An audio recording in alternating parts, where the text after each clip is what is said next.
Բայելու ժողովուրդ ջան, վերջին 9 տարիներին հազարավոր մարդիկ փողոցներում տարբեր խնջույքների ժամանակ հանդիպումների ինձ կանգնեցրել են եւ ասել. «Մեզ մի բան ասա, դու Նիկոլին լավ ես ճանաչում։ Սերժ ու Նիկոլը իրար հետ են թե չէ»։ Ես միշտ ասել եմ, որ ես չգիտեմ նման բան, ու ես կարծում եմ դա կոնսպիրացիա է, ապուշ միտք է, ապուշություն է դա, եւ չունեմ նման ինֆորմացիա, էլի։ Ոնց անդադար ասում չկա տենց բան։ Եվ ուզում եմ բոլոր այս մարդկանցից ես հավաքական ներողություն խնդրել այսօր այդ օրն է։ Ինչու որովհետև անդադար այս կասկածները երեք եկան կապիտալիզացրեցին։ Ուրեմն բանավեճի ժամանակ Նիկոլ Փաշինյանին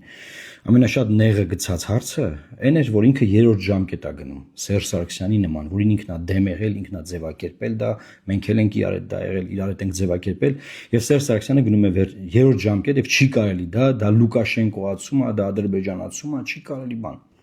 Երեք Սերժ Սարգսյանին հարցրեցին, ասում են Նիկոլը երրորդ ժամկետ է գնում, նայեք ինչ ասում։ Կողմից հնարված քարոզչական թեզեր եւ չեմ կարծում, որ ինքն էլ է հիմա երրորդ ժամկետում դրվում, որովհետեւ նախկին երկու ընտրությունները եղել են հենց արտահերթ։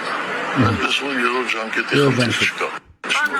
Այսինքն Նիկոլը 9 տարի է երկրի ղեկավարն է երրորդ ժամկետով այն սահմանադրությամբ, որով Սերժ Սարգսյանին ասում ենք իրավունք չունես, գնում է երրորդ ժամկետի,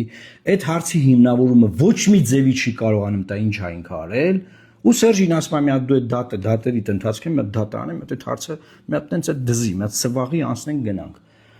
Սերժ Սարգսյանը Նիկոլ Փաշինյանի փաստաբանի դեր է ստանձնել։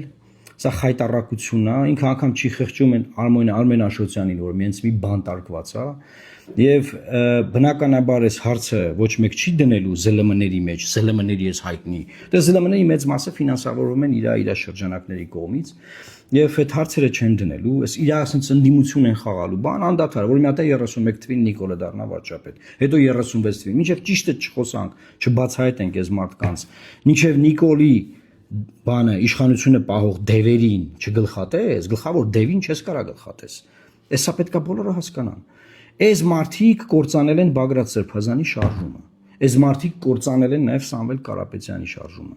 Հիմա որ ասեք խոսքի Բագրատ Սրբազանն է մեղավոր, թո չլսեր իրանց, ես իրան ասել եմ չլսես իրանց։ Սամվել Կարապետյանն եմ ասել չլսես իրանց, բայց մեկը իրանք լսել են իրան։ Իրանք լսել են իրան։ Հիմա էլ նայում ես երջանիկ բան, ուրախ, օպոզիցիան բարձվել անդրություններ։ Ինչի վրա է ուրախանում Սերժ Սարգսյանը։ Այդ ինչ է ուրախացել։ Հա գիտենք որ մի հատ ֆրակցիա է ստացել խորհրդանում խալխի փողերով։ Այդ սաղ գիտենք։ Այդ ինչի վրա է ուրախանում։ Ամբողջ քարոզարշավի ժամանակ Նիկոլն ասավ Ռոբերտը նստելու է, Սամվելը նստելու է, Գագոն նստելու է, Սերժը նստելու է վերաբերել, ոչ մի բան չի ասել։ Դե իմացեք ով է իր ադվոկատը։ Տարածեք, լավ մնա։